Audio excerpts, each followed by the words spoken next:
이른바 공정경제 3법이 국회 본회의를 통과했습니다.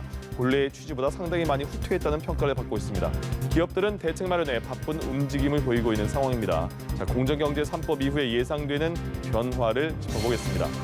또 현대중공업이 두산인프라코어 인수 우선 협상 대상자로 선정이 됐습니다. 자, 이 인수전이 성공적으로 마무리가 되면 현대중공업 글로벌 10위권 업체로 도약하게 됩니다. 자, 인수전 전망부터 남은 변수까지 살펴보겠습니다. 지금까지 경제읽기 브리핑이었습니다.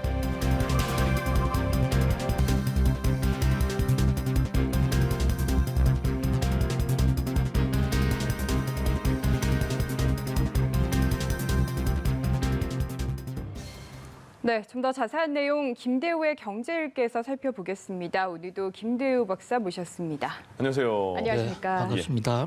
네. 지금 김민광 앵커가 전해준 대로 공정경제 3법이 국회 본회의 문턱을 드디어 넘겼습니다. 평가는 조금 엇갈리는 것 같은데 일단은 핵심 내용부터 살펴봐야 할 것 같거든요. 네, 참 그 공정거래 3법을 두고 말도 많고 사연도 많았습니다. 네. 한쪽에서는 우리 공정경제를 유도하기 위한 경제민주화 3법이다라고 주장을 한가 하면 또 다른 한쪽에서는 기업의 활력을 죽이는 기업 죽이기 기업 규제 3법이다. 이렇게 서로 팽팽히 맞섰죠. 예. 우리 속담에 태산 명동의 서일필이라는 얘기가 있습니다. 예. 태산을 움직일 듯한 산을 움직일 듯한 큰 소리가 났어요. 그런데 막상 거기서 무슨 소리가 났느냐 하고 찾아가 보니 쥐 한 마리가 놀고 있더라. 이런 얘기입니다. 예. 그러니까 시작은 대단히 요란했지만은 결국 크게 바뀐 것은 없다. 네. 저는 한마디로 그렇게 보고 싶은데요. 자, 우선 이번에 바뀐 법은 세 가지로 요약을 해볼 수가 있어요. 첫 번째 상법. 상법이란 게 상거래 관행을 규율하는 법입니다. 네. 거기서 감사위원 뽑는 법이 약간 바뀌었고요. 예. 그다음에 공정거래법에서는 이 전속고발권 폐지하기로 했다가 폐지하지 않았고 다만 일감 몰아주기 하는 기준 대상을 조금 늘렸습니다. 네. 그다음에 세 번째가 금융복합 기업 집단에 관한 법인데 이것은 금융기관을 가지고 있는 산업재벌들 거기에 대해서 통합적으로 회계 감사를 한다 이런데 예. 물론 쥐 한 마리보다야 더 큰 변화가 있었다고 생각이 돼요. 예. 그러나 당초 생각보다는 그렇게 큰 변화가 없었기 때문에 한쪽에서는 정부의 개혁 의지가 많이 퇴색했다 이렇게 보고 있고요. 예. 심지어 야당에서도 4, 5년 전에 박근혜 정부 때보다도 개혁 의지가 퇴색했다. 이런 얘기도 나오고 있는 이런 상황입니다. 예. 그럼 하나씩요. 먼저 감사위원과 관련해서는 3% 룰, 이른바 3% 룰법이잖아요. 예. 이것도 많이 후퇴했다 이런 평가를 받고 있던데요. 그렇습니다. 예, 3%룰 여기에 도입되면 우리나라 기업이 외국 기업에 다 넘어가고 무너질 것이다라는 그런 일부 재계단체의 우려가 있었습니다만은 이 정부가 최종적으로 정부 여당이 국회 입법 과정을 통해서 내놓은 것은 감사위원 최소 3명을 현재 컨에서는 두게 돼 있는데 그중에 1명만 저 3% 룰을 적용하는 거로 했어요. 예. 그러니까 나머지는 적용이 안 돼요.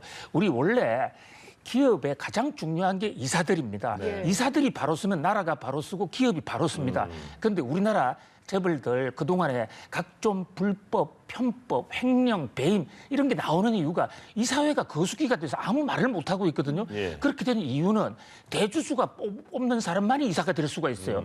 그래서 감사만큼은 대주주가 지분이 있다 하더라도 3%를 초과할 경우에 자기 3%만 지분을 행사해라. 예. 그랬는데 원래 이 법은 원래 문재인 대통령이 대통령 선거 당시의 대선 공약은 이사들도 집중 투표제를 도입해가지고 전부 다 이 여러 가지 의견을 받아들이는 사람을 뽑기로 돼 있습니다만은 예. 이사들 그거 포기돼 버렸고요. 그다음에 감사 3명을 3% 룰을 주는 것도 딱 1명. 그것도 대기업의 경우만 3%를 주기로 했습니다. 그러니까 감사가 최소한 3명 이상인데 3명 중에 1명 정도가 대기업의 영향력이 조금 적은 사람이 들어온 정도 이렇게 볼 수 있습니다. 예. 그리고 다중대표 소송제도 통과가 됐는데 이것도 뭐 실효성이 있느냐 이런 얘기도 나오던데요. 어떤 거예요? 굉장히 전문적인 거를 지금 많이 지적을 하시는데요. 예. 자, 다중대표 소송제, 저 말을 전 너무 어렵게 지었다고 생각해요. 저는 한마디로 저거는 주주가 이사들 잘못이 있을 때 이사들의 전횡으로 회사에 피해를 줬을 때 원래 회사가 이사들한테 손해배상을 청구해야 되는 거지 않습니까? 예. 그런데 같은 편이잖아요. 서로 짜고 불법 행위를 했기 때문에 네. 손해배상 청구를 하지 않습니다. 그래서 주주가 대표의 소송을 해주는 거예요. 그런데 우리나라는 특히 자회사라는 회사가 있는데 예를 들면 삼성생명 밑에 삼성전자가 있고 삼성전자 밑에 또 다른 회사가 있는데 이 자회사로 내려갈수록 규제가 약해지고 통제가 불능하지 않습니까? 예. 그러면 저 자회사에서 비리와 부실이 많이 일어나요. 그러면 자회사 주주들도 같은 편일 수가 있어요. 네. 그럴 때는 지주회사나 그 위에 있는 지주회사가 그래서 다층을 가지고 소송을 할 수 있게 한다. 이것도 원래 대부분 경제계의 컨센서스는 0.5% 지분을 갖고 있으면 주식의 0.5% 그렇게 많은 게 아니었지 않습니까? 네. 그 0.01%요. 0.01% 지분만 갖고 있으면 소송을 할 수 있다. 소송을 해봤자 또 법원이 판단하는 건데 예. 이거를 입법 과정에서 무려 50배로 올렸어요. 0.5%를 올렸다는 예, 거죠. 0.01%를 예. 0.5%로 50배를 튀겨버렸단 말입니다. 예. 그렇게 하다 보니까 예를 한번 제가 계산을 해보니까 삼성전자의 경우에 만약에 다중대표 소송제로 해서 주주가 대신해서 소송을 하려면 예.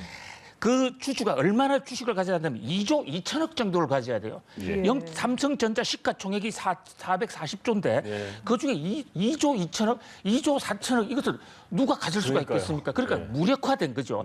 이 대목에 대해서 이제 민주당 일각에서는 중소기업의 자회사를 봐주기 위해서 중소기업의 이 다중대표 소송이 남발되는 것을 막으려고 했다. 이래 변명하는 국회의원을 봤어요. 네. 그러나 우리나라 중소중견기업은 재벌그룹처럼 자회사 그렇게 거의 없습니다. 그런 면에서 한마디로 재계 봐주기 막판에 개혁 의지가 크게 퇴색됐다. 저는 예. 이렇게 봅니다. 전속 고발권 폐지가 없던 일이 된 부분을 가지고도 이야기가 많던데 이 전속 고발권이라는 게 뭔지도 궁금해지거든요. 그렇죠. 이것도 참 황당한 제도죠. 예. 1980년에 전두환 정권이 군부 세력이 만들었던 법이에요.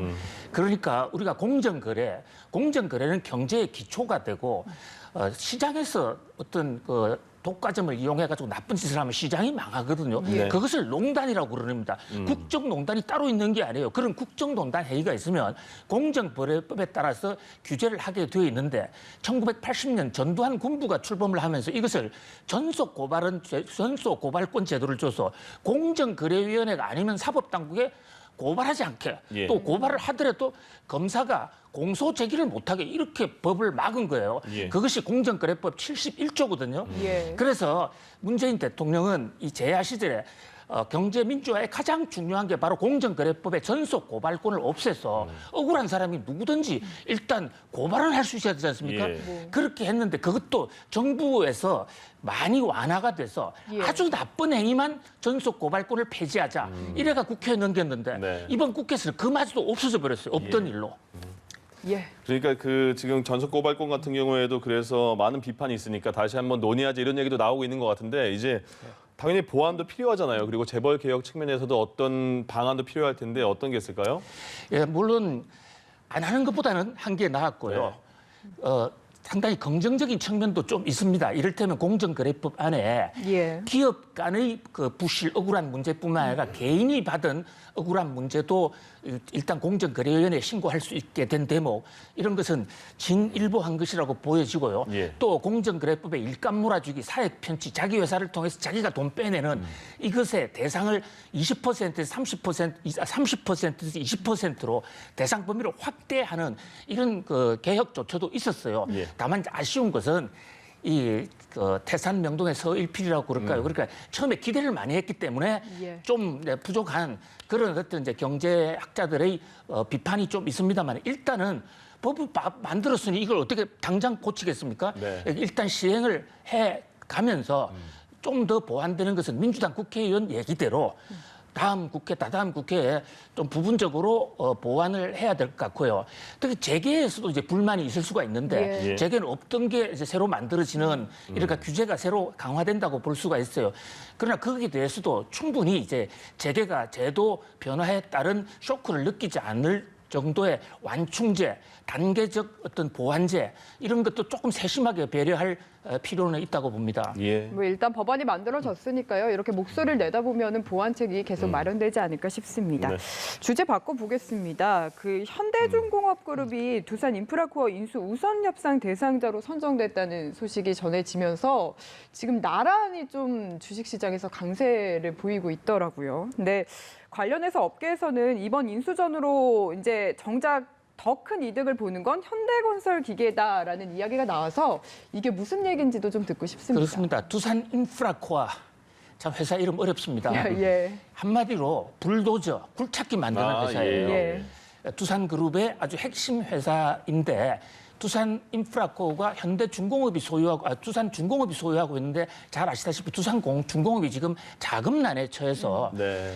은행으로부터 3조 이상 긴급 융자를 받지 않았습니까? 그래서 은행에서 너희들도 자구 노력을 하라. 너희들도 팔 수 있으면 좀 팔아라. 이랬는데 그동안에 두산 인프라코어가 워낙 덩치가 크니까 예. 함부로 살 수 있는 사람이 많지가 않죠. 그렇죠. 그래서 두산 입장에서는 일단 현대중공업이라는 큰 회사가 사기로 의향서를 맺고 우선협상 대상자로 선정이 됐으니까 일단 한시름 났다. 이제 두산그룹이 구조조정을 본격적으로 할 수 있다. 도산의 우려를 막았다. 예. 그런 면에서 두산그룹은 일단 좋아졌고 주식시장에서도 좀 플러스가 되는 것 같고요. 현대중공업은 더 좋아졌다는 말씀하셨는데 잘 보신 것 같아요. 예. 가장 큰 성장은 현대중공업 같습니다. 현대중공업 밑에 건설기계라는 회사가 예. 있어요. 원래 현대중공업 거예요. 현대중공업을 만들려면 그 안에 건설하는 기계도 있어야 되지 않습니까? 네. 그런데 최근에 계열 분리하면서 살짝 회사가 분리한 것처럼 보이지만 사실은 같은 뿔인데 현재 지금 우리나라에 이 건설기계 만드는 회사가 크게 세 군데밖에 없어요. 그런데 두 회사가 뭉치면 그러니까 두산 인프라코어와 현대중공업이 뭉치면 55% 정도 지분율이 올라갑니다.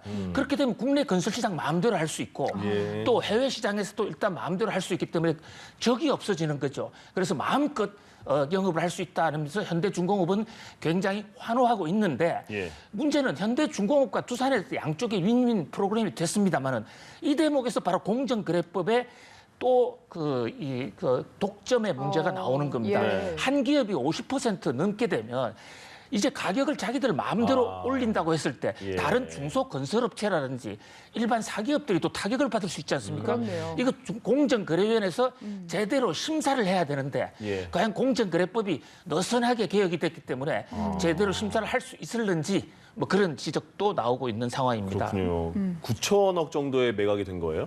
그렇습니다. 예. 예.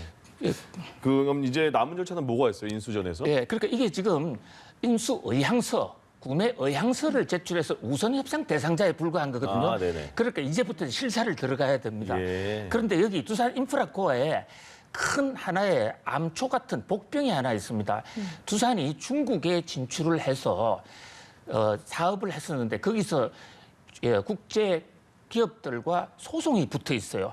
그래서 많은 그 국제 기업들 우리나라의 미래에셋도 연관이 돼 있습니다만 두산 인프라코어의 잘못이다 해서 소송을 수천억짜리 지금 소송을 해놓고 있습니다. 예. 그게 중국 법원에서 누가 옳으냐 지금 사실 여부를 따지고 있는데 만약에 여기서 두산이 지게 되면 거기서 엄청난 금액을 두산이 물어줘야 되니까 현대중공업 입장에서는 크게 부실을 떠안을 수도 있거든요. 네네.